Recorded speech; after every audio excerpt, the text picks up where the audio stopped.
আমাৰ দেহটোৰহে জন্ম মৃত্যু আছে, আত্মাৰ নাই। আত্মাৰ কি আছে? সংস্কাৰ আৰু গতি।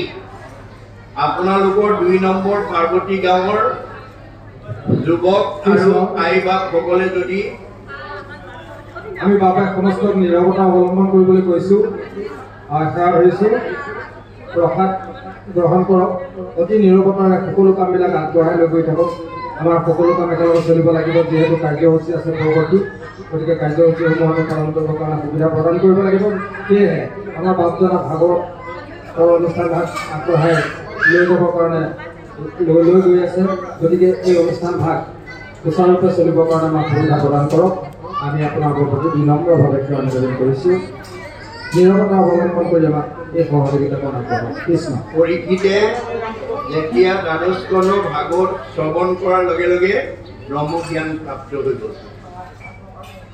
আমি আজি ভাগৱত শুনিবলৈ আহিছোঁ, আহিলেই পুণ্য হয়। মনত ৰাখিব কথাটো। ভাগৱত শুনিবলৈ আহিলেই উপজয় পুণ্য বুলি কৈছে।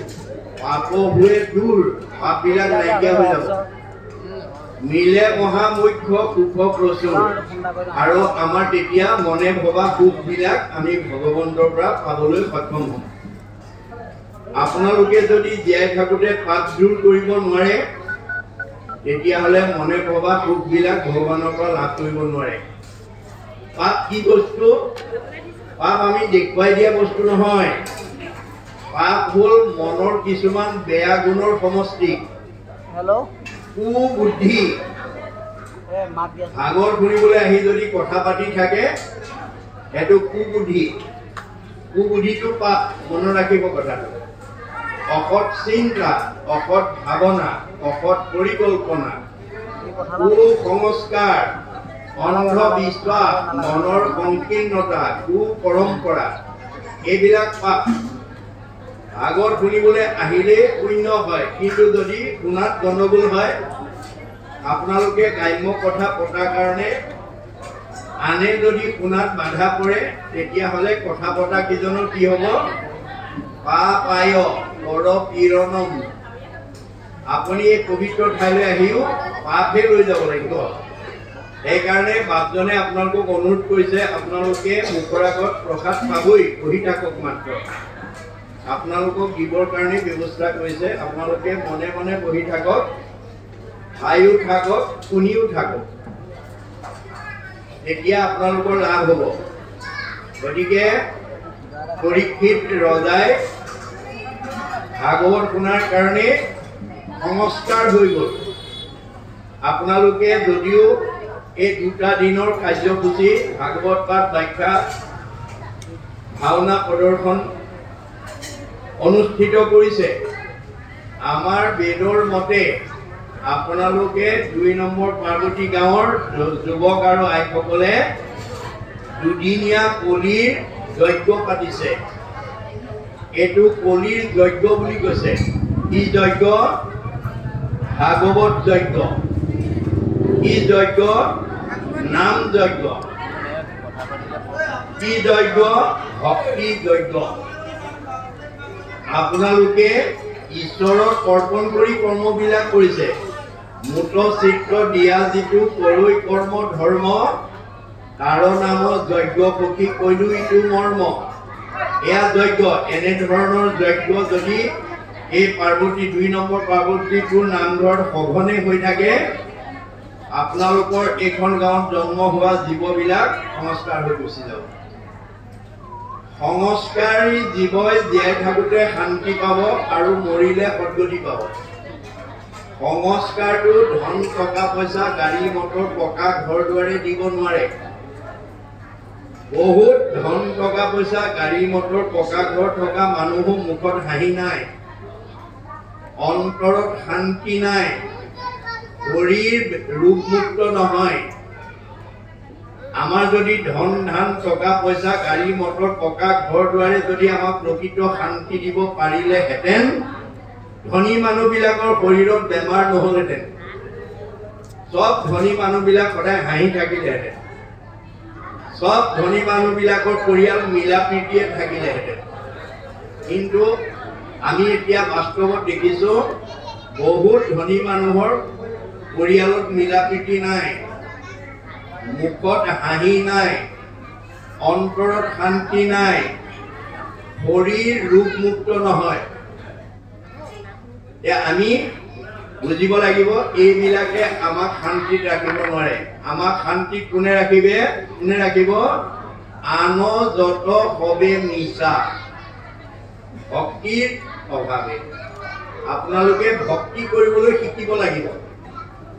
ভক্তিক 9টা ভাগত ভগৱন্তই গুৰুৰূপে আহি দেখুৱাই থৈ গৈছে। 9টা ভাগৰ এভাগ যদিও আপোনালোকে আচৰণ কৰে তেতিয়াও আপুনি শান্তিত থাকিব পাৰিব। শ্ৰৱণ, কীৰ্তন, অৰ্চন, বন্দন, দাস্য, সকীৰ্ত, পদসেৱন, আত্মনিবেদন, স্মৰণ, এই 9 বিধৰ ভিতৰত এবিধ কৰিলে হ'ব। ভক্তি মানে পোহৰ। ভক্তি মানে পোহৰ। পোহৰ থকা ঠাইলৈ যেনেকৈ আন্ধাৰ যাব নোৱাৰে, ভক্তি কৰা ঘৰখনৰ পৰিয়াল সমাজখনলৈ কোনো ধৰণৰ বিকাৰ যাব নোৱাৰে, কোনো ধৰণৰ বেয়া প্ৰতিক্ৰিয়া হ'ব নোৱাৰে। সেইকাৰণে আমি ভাগৱত শুনিবলৈ আহিব লাগে। গতিকে পৰীক্ষিতক শেষ দশমৰ আজি আমি যিটো অধ্যায় আলোচনা কৰিবলৈ লৈছো, সেই অধ্যায়টো শুনাইছে কাক? পৰীক্ষিতক। কিয়? 7 দিনত তেওঁ মৃত্যু হ'ব। 7 দিনত তেওঁক তক্ষকে দংশন কৰিব, মৰিব। মাত্ৰ 7টা দিন আছে তেওঁ মৰিবলৈ।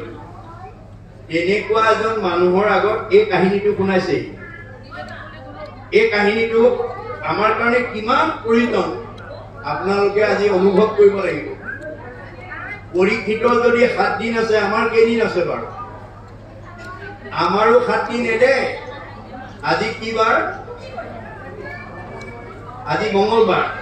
অহা সোমবাৰলৈকে, আজি মঙ্গলবাৰৰ পৰা অহা সোমবাৰলৈকে আমাৰ মাত্ৰ 7টা দিনহে আছে। আমিও এই 7টা দিনৰ ভিতৰত মৃত্যু এদিন হ'ব। আমাৰ কোনদিনা হ'ব সিদ্ধান্ত নাই। এই 7টা দিনৰ ভিতৰত আমাৰ জন্ম আৰু মৃত্যু চবৰে অৱশ্যম্ভাৱী। সেইকাৰণে আমাৰ হাতত আজি 7টা দিনহে আছে। আজিৰ দিনটো আমাৰ কাৰণে বৰ প্ৰয়োজনীয় দিন, বৰ স্মৰণীয় দিন, বৰ আনন্দৰ দিন, বৰ এটা সুখৰ দিন। যিটো দিনত আমি এনেকুৱা ধন আজি ঘটিম, যিটো ধন আমাৰ লগত যাব। আজি তাৰিখলৈকে যিবিলাক পকা ঘৰ বনালো, গাড়ী মটৰ কিনিলো, মাটি সম্পত্তি ললো, ধন টকা পইচা গোটালো, সেইবোৰ আমি লগত নিব নোৱাৰো। যত দেখা ধন শৰীৰৰ স্ৰজন, মৰিলে লগে নাযায়। আজিৰ তাৰিখলৈকে আমি যিমানবোৰ ঘটিলো সেইবোৰ লগত নিব নোৱাৰো। কিন্তু আপোনালোকে এই 2টা দিনৰ কাৰ্যসূচীত যিটো ধন ঘটিব সেইটো লগত যাব। পৰকালৰ ধন মাধৱৰ নাম, তাক লোৱা গলে বান্ধি, ঐত এটিক্ষণে এৰা আলজাল, পাছে মৰি বাহা কান্দি। আপুনি ইয়ালৈ আহি যদি অন্য কথা পাতি পেলাই ঈশ্বৰৰ কথা নুশুনে, আপোনাৰ জীৱই জীয়াই থাকোতে দুখ কষ্ট পাব, মৰিলে অধোগতি যাব। আমি জীয়াই থাকোতে সুখ শান্তি আনন্দত থাকিবৰ কাৰণে আৰু মৰিলে সৎগতি পাবৰ কাৰণে আজিৰ দৰে অনুষ্ঠানলৈ আহিব লাগিব। আজিৰ দৰে অনুষ্ঠানলৈ আহি শৰীৰ ভকতি পৰম সম্পত্তি ইহ পৰলোকে পায়। আজি কথাকেইটাই আপোনালোকক জীয়াই থাকোতে শান্তি দিব, মৰিলে সৎগতি দিব। সেইকাৰণে 10 বন কাটি কৰিও আহিব। এনেকুৱা অনুষ্ঠানলৈ নিমন্ত্ৰণ পালে আহিব, কাৰণ আজিৰ ধনটো লগত যাব। আন ধন বিলাক দি থাকিলে, খাই থাকিলে ঢুকাই যাব। গীতাত কৈছে, আন যত ধন দেখা খৰচিলে যায় পিঠা, খাইলে দিলে সবে টুটি যায়। নামৰ নাহিকে ক্ষয়, লাগে মানে বৃদ্ধি হয়, ভাগ বাতিলেও বাঢ়ি যায়। কিন্তু ইয়াৰ ৰহস্যটো কি? আজি আমি সব ভাগৱত শুনিবলৈকে আহিছো, কিন্তু সবেই যদি একান্ত মনে শুনি দিয়ে, সবকে যদি সমান নম্বৰ দিব লাগে, সবেই যদি আমি পৰম গতি পাই যাওঁ ভগৱন্তৰ মায়াৰ বজাৰখন বন্ধ হৈ যাব। ভগৱন্তই আমাৰ জীৱক লৈ পেলাই আনন্দ কৰি আছে। 2 নম্বৰ পাৰ্বতীপুৰৰ গাঁৱতে বসবাস কৰি আছে, একে পৰিৱেশতে আছে, একে আহাৰ পানী খাইছে, একে বায়ু সেৱন কৰিছে। আমাৰ মতে 2 নম্বৰ পাৰ্বতী গাঁৱত বাস কৰা সব গৃহস্থী সমানেই সুখ দুখ হ'ব লাগিছিল, হয়নে বাৰু? নহয়, ইয়াতে কোনোবা বহুত ওপৰত আছে, কোনোবা মধ্যত আছে, কোনোবা কমত আছে। এতিয়া মেট্ৰিক পৰীক্ষাৰ ৰিজাল্ট দিলে একেখন স্কুলৰে ছাত্ৰ, একেকেইজন মাষ্টৰে পঢ়োৱা, একেখন প্ৰশ্নৰে উত্তৰ লিখিছে, কিন্তু ফলাফল বেলেগ বেলেগ। একেখন প্ৰশ্নৰ একে মাষ্টৰে পঢ়োৱা একেখন স্কুলৰ ছাত্ৰই কোনোবাই ষ্টেণ্ড কৰিছে, কোনোবাই ডিষ্টিংশ্যন পাইছে, কোনোবাই ষ্টাৰ পাইছে, কোনোবাই লেটাৰ পাইছে, কোনোবাই 3rd ডিভিজন, কোনোবাই 2nd ডিভিজন, কোনোবাই 3rd ডিভিজন, কোনোবাই ফেইল কৰিছে।